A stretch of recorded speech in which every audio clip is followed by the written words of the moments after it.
Hello my dear students, in the last video we discussed about the importance of water. We discussed about the several types of impurities present in the water, that is soluble impurities and insoluble impurities. We also discussed about the potable water and how to store the potable water and the means and ways to save water. Today we are going to discuss about the purification of water. So our topic is purification of water. And in this chapter we will discuss about chlorination, filtration, sedimentation, evaporation and distillation. So the two ways in which the insoluble impurities are removed from water are filtration and sedimentation, and the soluble impurities that are present in water can be removed by evaporation and distillation. So let's start.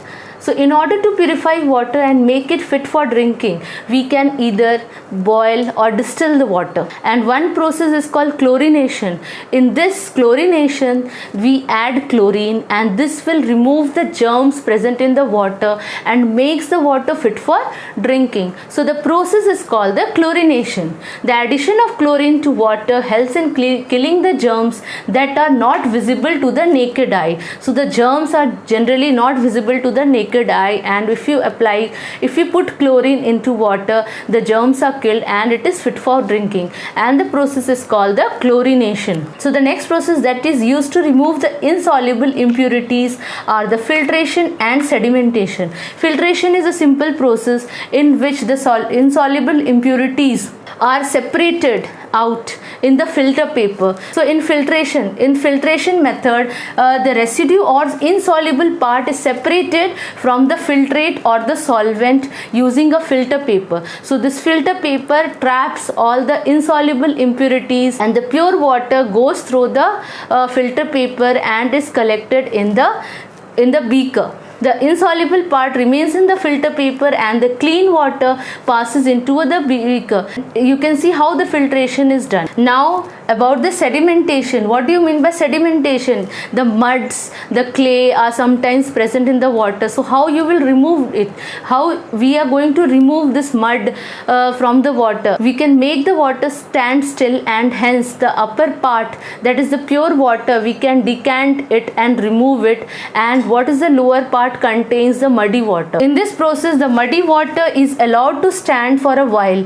The mud settles to the bottom and the clean water is decanted into the another beaker. So in this method, what happens, the impurities settles down at the bottom of the beaker, and from the top side we can remove the water, and this is called the sedimentation. So these are the two processes by which we can remove the insoluble impurities present in the water.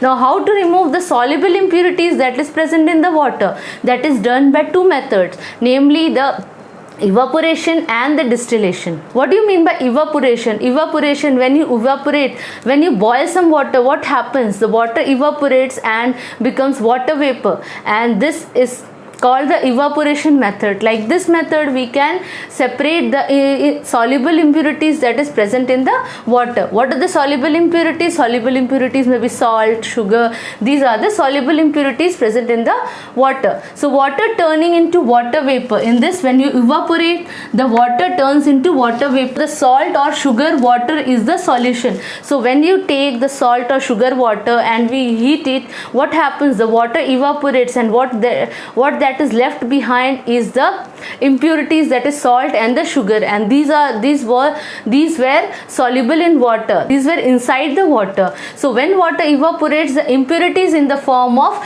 salt or sugar is left behind at the bottom of the any utensils you take, or at the bottom of the beaker. Next method is distillation. So distillation is the process of separating impurities, soluble impurities from the water, and from this process pure water is obtained. This you can do with the help of a Lamberg condenser. In this you need the Lamberg condenser, and you need a flask in which the water will be collected, and the long tube where the water will be condensed and cool down and hence be collected at the bottom of the flask. So what happens in this? You can see in the diagram how it happens. Pure water is obtained from the mixture of soluble impurities and water using Liebig condenser. So the solution is placed in the round bottom flask. You can see the flask, it is a round bottom flask and then heated. So the temperature is given at a thermometer is placed on the top of the round bottom flask.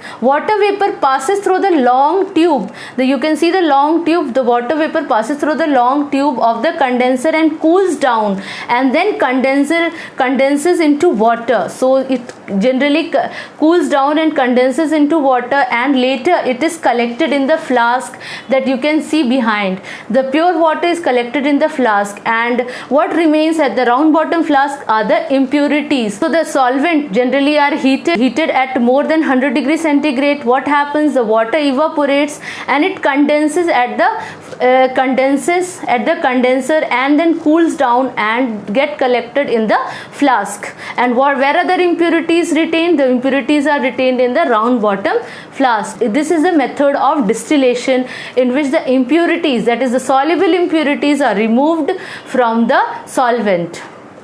So today we studied about the different types of impurities that is present in the water and how to purify the water. So there are different methods to purify water. There are soluble impurities and insoluble impurities. Soluble impurities can be separated by evaporation and distillation. Insoluble impurities can be separated by filtration and sedimentation. And the chlorination is a process in which the germs that are not visible to the naked eye can be removed by putting chlorine inside the water. Thank you.